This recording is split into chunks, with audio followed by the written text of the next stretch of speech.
آیا تھا ایران کا سفیر مدینہ منورہ میں، پوچھتا ہے لوگوں سے اینا ملککم، تمہارا بادشاہ کہاں ہے؟ جواب ملا لیس لنا ملکن بل لنا امیر، ہمارا کوئی بادشاہ نہیں ہے، ہم نے تو جڑیں کھود دی ملوکیت کی۔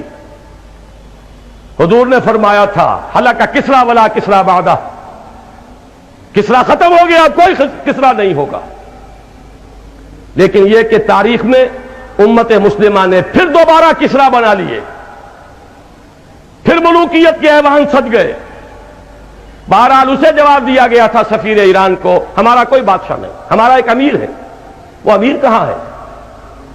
بتایا گیا کہ بیت المال کے اونٹ گم ہو گئے تھے، ان کی تلاش جن لوگوں نے کی ابھی تک مل نہیں رہے تھے اونٹ، اب خلیفہ ہمارا خود گیا ہے تلاش کرنے کے لیے۔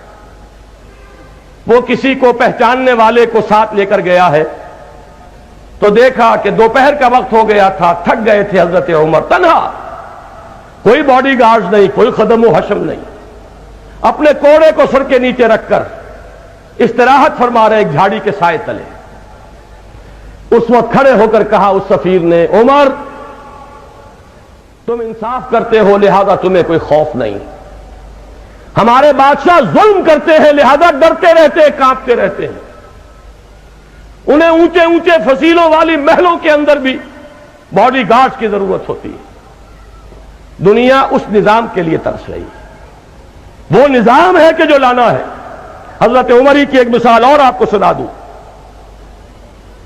حضرت سعد بن ابی وقاص رضی اللہ تعالی عنہ نے، جو گورنر تھے ایران کے، اور گورنر اس لیے تھے کہ خود ہی فاتح ایران تھے، انہوں نے صرف یہ کیا کہ اپنے مکان کے باہر ڈیوڑی بنا لی، ایک دربان کھڑا کر دیا۔ جو پرچہ نویس تھے انہوں نے خبر بھیج دی دارالخلافہ میں، حضرت عمر فاروق کی خدمت میں اطلاع پہنچ گئی، سعد نے اپنے گھر کے باہر ڈیوڑی بنا لی ہے اور دربان کھڑا کر دیا۔ وہاں سے عتاب نامہ آیا ہے، اور جو قاصد وہ خط لے کر آیا اسے حکم دیا جاتے ہی ڈیوڑی کو آگ لگا دینا اور پھر یہ خط دینا، اور اس خط میں لکھا ہوا تھا اے سعد، لوگوں کو ان کی ماں نے آزاد جنا تھا، تم نے انہیں اپنا غلام کب سے بنا لیا ہے۔ یہ تھا وہ نظام۔ میں آپ سے کیا عرض کروں، دل خون ہوتا ہے۔ اس کی جھلکیاں آپ کو آج غیروں میں نظر آ جائیں گی۔ میں ڈنمارک گیا تھا، وہاں مجھے بتایا گیا، میرا دل رویا، وہاں مجھے بتایا گیا کہ ڈنمارک کا فائنانس منسٹر، اسے دیکھا گیا کہ ایک سائیکل پر چل کر آیا، بینک میں آ کر قطار میں لگ کر کیو میں لگ کر اپنا چیک کیش کرا کر لے کر گیا۔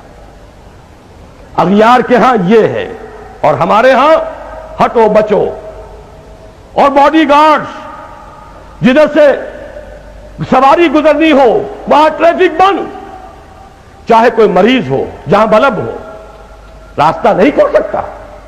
کسی وزیر کی، کسی صدر کی اور کسی بادشاہ کی سواری ہو تو کہنے کیا ہے، پھر تو دور دور تک قدغنیں ہوں گی۔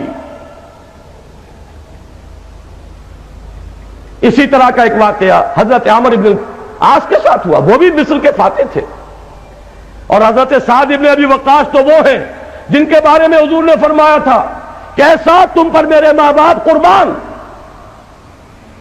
کسی اور صحابی کے لیے یہ الفاظ حضور نے نہیں فرمائے۔